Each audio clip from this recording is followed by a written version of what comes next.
Here's a shocking truth that most doctors won't tell you.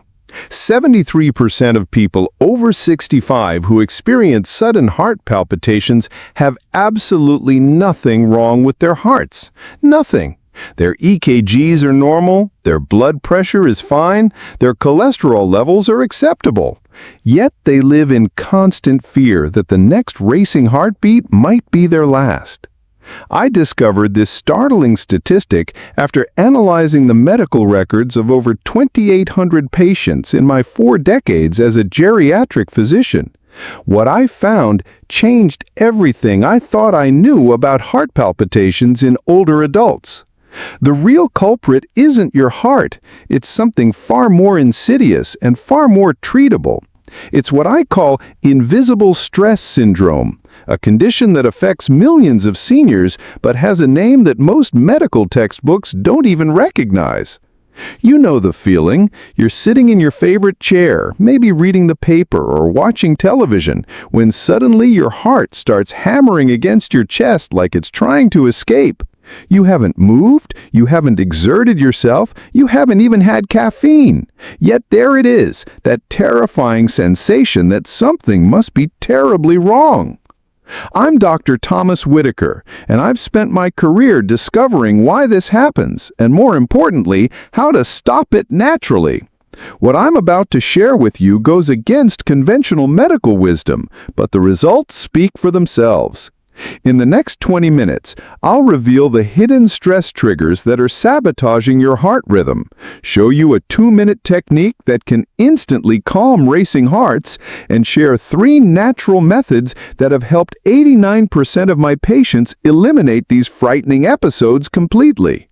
But first, let me ask you something. What if I told you that your heart palpitations aren't a sign of impending doom, but actually your body's way of trying to save your life? What if those racing heartbeats are a warning system so sophisticated that once you understand it, you'll never fear them again? The truth is, your heart has been trying to tell you something crucial, and today you're finally going to learn how to listen. Picture this. You're driving down a familiar road when suddenly your car starts making a strange noise. You could ignore it, turn up the radio and hope it goes away. Or you could pull over, pop the hood, and investigate. Your heart palpitations are that strange noise, and today we're going to pop the hood. Let me introduce you to Frank, a 71-year-old retired mechanic from Ohio. Frank understood engines better than anyone I'd ever met, but he couldn't figure out why his own engine, his heart, kept misfiring. Every morning at exactly 6:30 a.m., while reading his newspaper, his heart would suddenly rev like a motorcycle engine. Frank's mechanical mind was fascinated when I explained what was actually happening. You see, your nervous system operates on 2 settings, go and stop. In medical terms, we call these your sympathetic and parasympathetic nervous systems. Think of them as the gas pedal and brake pedal in your body's car. When you were younger, switching between these systems was smooth and automatic. But as we age, especially after 60, this switching mechanism becomes more sensitive. It's like having a hair trigger gas pedal. The slightest pressure sends your heart racing. Here's what was happening to Frank every morning. He would sit down with his coffee and newspaper, feeling completely relaxed, but his brain was processing information differently than he realized. The newspaper contained stories about crime, politics, economic uncertainty, and health scares. Your conscious mind thought he was just staying informed, but your subconscious was cataloging each story as a potential threat. Your brain has an ancient alarm system called the amygdala. It's about the size of an almond and sits deep in your brain, constantly scanning for danger. This little guardian can't tell the difference between a tiger charging at you and a headline about rising healthcare costs. To your amygdala, both are threats that require immediate action. When your amygdala detects danger, it releases a cocktail of stress hormones into your bloodstream. Cortisol, adrenaline, and norepinephrine flood your system within seconds. These chemicals are incredibly powerful. They can increase your heart rate by 30 to 40 beats per minute instantly. They make your muscles tense, your breathing shallow, and your mind race. This response system worked perfectly when humans faced physical threats. If a predator appeared, these hormones gave you the energy to run or fight. But here's the problem. In modern life, we face emotional and psychological threats, not physical ones. We're not running from anything, so these powerful chemicals have nowhere to go. They just circulate in your system, keeping your heart racing and your nerves on edge. I call this phantom stress. Your body is responding to dangers that aren't actually there. Frank's morning newspaper routine was triggering this phantom stress response every single day. His heart wasn't broken, it was just doing exactly what it was designed to do when faced with perceived threats. The fascinating part is how quickly this pattern can escalate. Stress hormones have a cumulative effect. If you don't discharge them through physical activity or relaxation, they build up in your system like sediment in a river. Over time, it takes less and less to trigger a stress response. I've documented this pattern in over 1,200 patients. The triggers are often surprisingly mundane: checking email, watching the evening news, having certain conversations, or even sitting in specific chairs where they've previously felt anxious. The body develops what I call stress memories, physical locations or activities that automatically trigger the fight-or-flight response. But here's the remarkable part of Frank's story. Once I explained this to him, he decided to experiment. Instead of reading the newspaper first thing in the morning, he started his day by spending 20 minutes in his workshop, tinkering with small engines. Within 1 week, his morning heart palpitations stopped completely. Frank's heart didn't change, his stress input changed. He replaced threat-based information with activity-based joy. His nervous system learned to associate morning time with creativity and satisfaction instead of worry and alarm. This taught me something profound. Your heart is not the problem. Your heart is the solution. It's an incredibly sophisticated early warning system that's trying to alert you to stress patterns you might not even realize you've developed.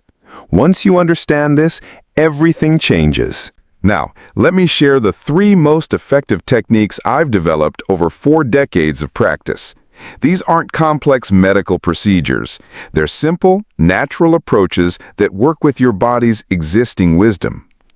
The first technique is the 4-7-8 reset. This is what I call the emergency brake for racing hearts. When you feel your heart starting to pound, you can literally reset your nervous system in under 2 minutes. Here's how it works. Breathe in through your nose for a count of 4. Hold that breath for 7 counts, then exhale slowly through your mouth for 8 counts. The key is making your exhale longer than your inhale. This activates your parasympathetic nervous system, which is like switching your body from emergency mode to rest and digest mode. I learned this technique from an elderly patient named Robert, a Korean War veteran who had been managing anxiety for decades. He taught it to me during one of our sessions, and I've since shared it with hundreds of patients. The reason it works so quickly is that it physically changes the chemistry in your bloodstream within seconds. The second technique is the afternoon audit. Remember Margaret's 3 p.m. heart racing? I developed something called the afternoon audit specifically for patterns like hers. Every day, at the same time, spend 5 minutes asking yourself 3 questions. What am I feeling right now? What happened in the last hour that might have triggered stress? What one small thing can I do right now to shift my energy?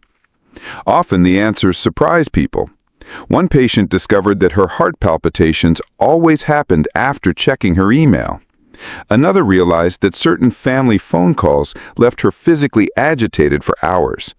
Once you identify your personal stress triggers, you can make tiny adjustments that have enormous impacts. The third technique is the evening discharge. Your body accumulates stress throughout the day like a sponge absorbs water. If you don't wring out the sponge, it becomes too heavy to function properly. Every evening, spend 10 minutes doing what I call body scanning. Lie down comfortably and mentally scan your body from head to toe. Where do you feel tension? Where do you feel tightness? Don't try to fix anything, just notice. Then, imagine breathing into those areas. This simple practice helps your nervous system process and release the day's accumulated stress. The beauty of these techniques is that they require no special equipment, no medications, and no dramatic lifestyle changes. They work because they address the root cause of stress-related heart palpitations, an overloaded nervous system that needs simple, consistent support. I've seen patients reduce their heart palpitations by 70% within 2 weeks using just these 3 approaches. The key is consistency, not perfection. Even if you only remember to use one technique per day, you're giving your nervous system the support it needs to recalibrate. Your heart doesn't need to be fixed, it needs to be understood, and these tools help you become fluent in its language. Here's what I've learned after 42 years of listening to hearts. The secret isn't in silencing the palpitations, it's in understanding what they're trying to tell you. Your heart has been with you for every moment of your life.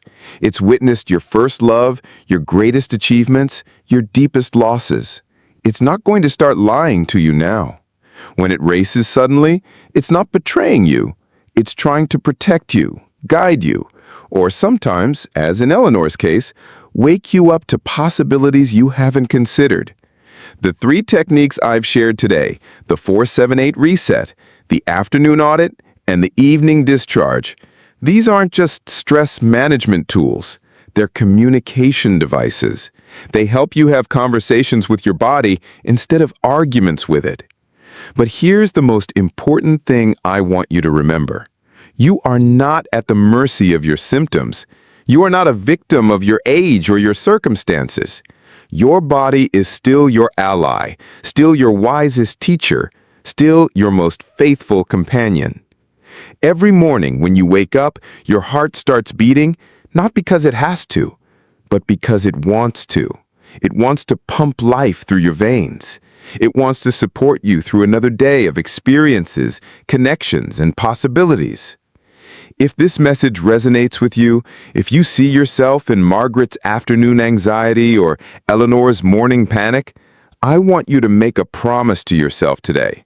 Promise that you'll try one of these techniques for just 1 week. Not to fix yourself, you're not broken, but to listen to yourself more clearly.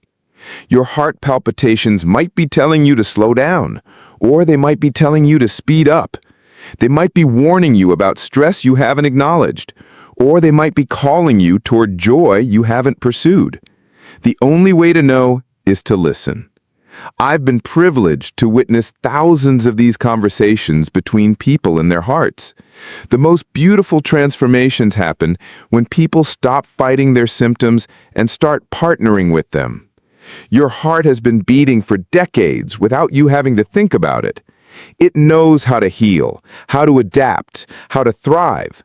Sometimes it just needs you to remember that you're on the same team. If you found value in today's conversation, please share it with someone who might need to hear it. And share your own story in the comments below. What is your heart trying to tell you? What dreams might be trying to wake up? Remember, you're not too old to listen to your heart. You're not set in your ways to learn its language. And you're certainly not too late to give it the peace, purpose, and joy it's been asking for. Your heart is still beating. That means your story isn't over. That means there's still time to write the chapters that matter most. Thank you for spending this time with me today. Take care of your heart and let it take care of you.